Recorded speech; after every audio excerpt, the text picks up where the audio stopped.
Take back Bangladesh, যেটা তারেক রহমান আওয়ামী লীগ সরকার ক্ষমতায় থাকতে বলেছিলেন টেক ব্যাক বাংলাদেশ, তাহলে বাংলাদেশকে আসলে কি তারা টেক ব্যাক করছে?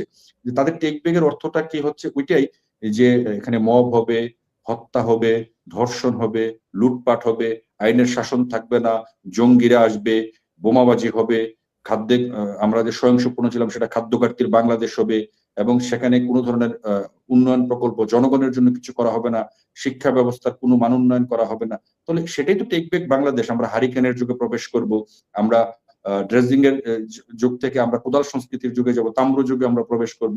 এটাই তো টেক ব্যাক বাংলাদেশ। এর অর্থটা তাই দাঁড়ায়।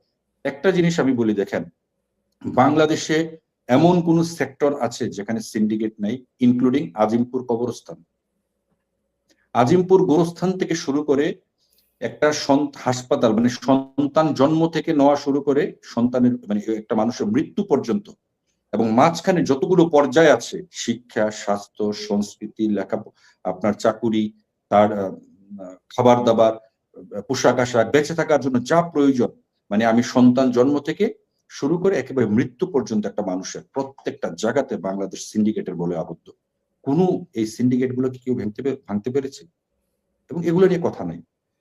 বাজারে আমরা সকলে বলি জিনিসপত্রের দাম বাড়ছে, মধ্যস্বত্বভোগীদের দৌরাত্ম্য আছে, সামনে কুরবানি আসছে, আপনারা দেখবেন গরুর ট্রাকে চাঁদাবাজি চলবে, নানা কাহিনী চলবে, কিন্তু দিন শেষে এগুলো নিয়ে কিন্তু কারোর কিন্তু কোনো মাথা ব্যথা নাই।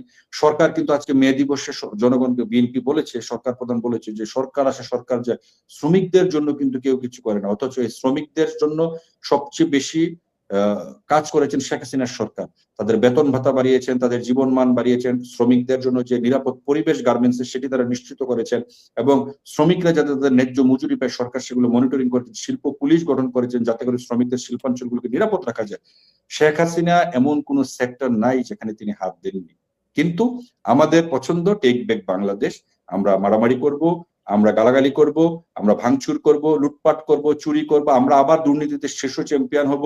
আমরা বাংলাদেশ ওই অবস্থায় দেখতে চাই।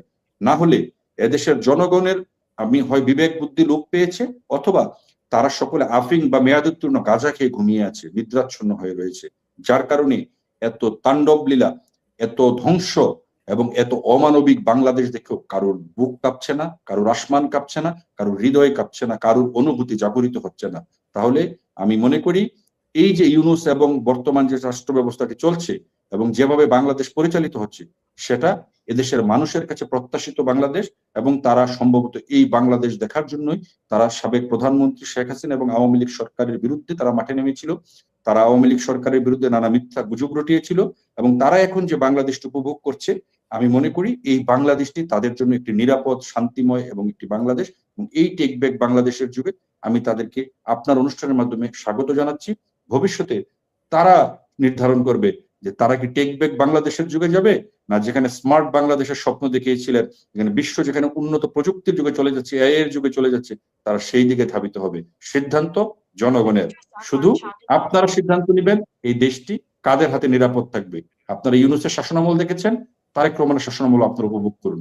একটি জিনিস বলে শেষ করি, আওয়ামী লীগ নির্বাচন প্রতিহতে ডাক দেয়নি, আওয়ামী লীগ অদ্যাবধি বিএনপিকে এক সেকেন্ডের জন্য রাজনৈতিক চ্যালেঞ্জ দেয়নি। রুমিন ফারহান একটা অনুষ্ঠানে বলেছিলেন, আওয়ামী লীগ যদি মাঠে নামে, বিএনপির সে রাজনৈতিক সক্ষমতা নেই আওয়ামী লীগকে মোকাবেলা করার জন্য।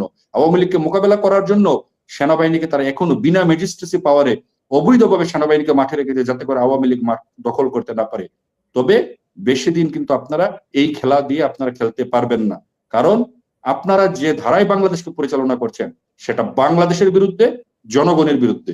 জনগণই আপনাদেরকে এই অপকর্ম থেকে এবং বাংলাদেশ বিরোধী কর্মকাণ্ড থেকে জনগণ আপনাদের বিরুদ্ধে রুখে দাঁড়াবে, সেদিন আওয়ামী লীগের দরকার হবে না। ধন্যবাদ।